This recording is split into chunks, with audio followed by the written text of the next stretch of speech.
Afraid of Monsters is a first-person shooter survival horror game where you play as David Leatherhoff, a man who experiences a horrific drug-fueled nightmare. Atmosphere. The music at the start of the game really lays on an atmosphere of introspective reflection, with David looking into the mirror and succumbing to his need for something to aid his apparent suffering. After taking the experimental drug, the nightmare begins. Throughout the rest of the game, the atmosphere comes and goes, with different locations giving off different feelings of isolation, but the feeling that circulates the most is the tense anticipation brought about by the combat. The game is incredibly stressful thanks to the sparsity of ammunition and health, as well as flashlight batteries. The monsters are not only everywhere, but usually overwhelming. The game is based on the Half-Life engine and suffers greatly from a lack of refinement that will go on to be fixed in Cry of Fear, the game's successor. The flashlight in Afraid of Monsters suffers from the same limited focus that it did in Half-Life, and thanks to now requiring batteries, it can be annoying to have to sit there in the dark and wait for it to recharge.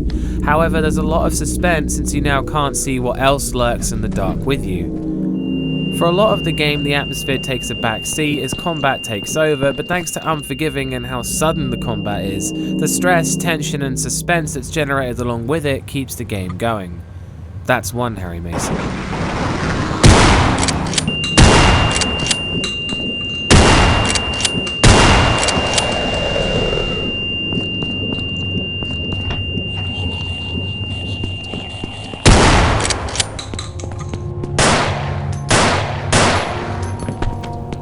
Scares.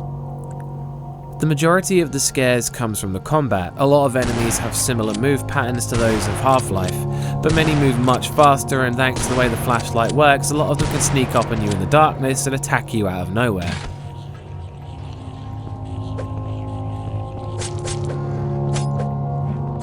Just like Cry of Fear, dealing with enemies is the most frightening part of the game. Their designs are a bit more rudimentary than Cry of Fear, but their appearance is still unpleasant enough to be startling. The severed heads have the same moveset as head crabs and will lunge at the player, and this was terrifying every time I didn't see it coming. And being small, they're difficult to deal with. But for every great enemy moment, there are nearly twice as many encounters where the enemy's pathfinding just didn't work properly and they are just awkwardly standing in the doorway or stuck on an object, waiting there helplessly for you to shoot them.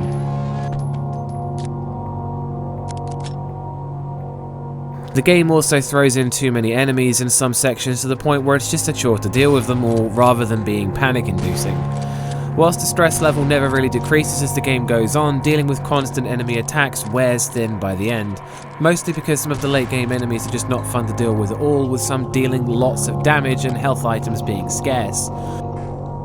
Ultimately though, I feel that most of the frightening moments delivered by the combat will vary based on the player's skill at first-person shooters and their ability to find health items and ammunition.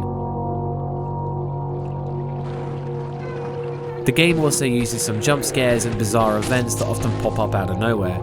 These events are often really well done, even though they are kind of cheap.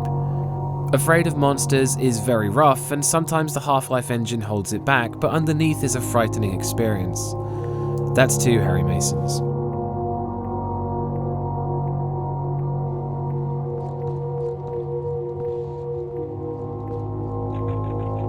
Sound design. A lot of the early game and in-game menus play ambient tracks from Aphex Twin, which goes unmentioned in the game's credits. Whilst it does fit in and aid the atmosphere with its dark atmospheric drones, it really shouldn't be in the game, or at least should be credited. The rest of it was either original music or something I couldn't identify, and whilst it wasn't as memorable as the Aphex Twin tracks, it often provided some tension as it was really overwhelmingly loud, but not dangerously so, just intense. The very low bitrate and high compression made it sound like it was being recorded from a tape cassette. A lot of the sound effects were very low bitrate, but this was probably just a side effect of using a Half-Life engine. Some of the gun sounds were incredibly powerful and really fun to use as a result. The monsters had some great unsettling noises, but others were kind of forgettable.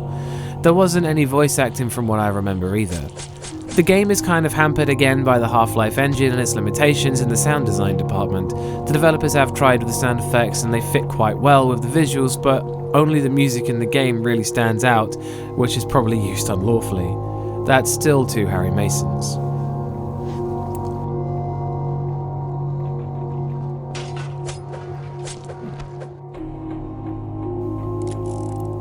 Gore. Blood splatters quite dramatically when shooting enemies, and it's always quite fun to see it. There seems to be an increased amount of blood in comparison to Half-Life, and the extra blood makes it more enjoyable to shoot enemies. There's not much gore besides this, but what is there is fun enough. That's 3 Harry Masons.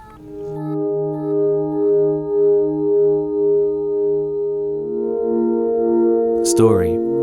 The game opens up with a bit of exposition and a small paragraph of text talking about how a new unnamed drug has taken hold of protagonist David Leatherhoff, who, after trying to seek help in the Markland hospital, awakens from a nightmare to find that everyone is gone. The game doesn't really seem to have any story after that, or at least it was difficult to find by simply playing the game. Thanks to this, there's not much to talk about in terms of story. There are multiple endings, and it seemed to imply the one that I received was that none of it was really happening, but this is up to interpretation. The events of the game go on regardless, but it would be nice to know what's happening besides the moment-to-moment and what certain locations and events really meant. Making the final score as 3 out of 5 Harry Masons. Afraid of monsters can be frustrating, but it can also be terrifying. Its limitations and rough edges, however, may turn people off to the experience. Again, I'd like to remind you this whole thing is down to my opinion. Horror games, if you don't share this opinion, then that's cool, I get it. I'd like to point out that whilst I survived till morning, I did not scream like a banshee or run away from the computer, and advise you don't either. There'll be more horror reviews in the pipeline, and thanks for watching. Don't forget to go check out Bumps in the Middle of the Night. Peace.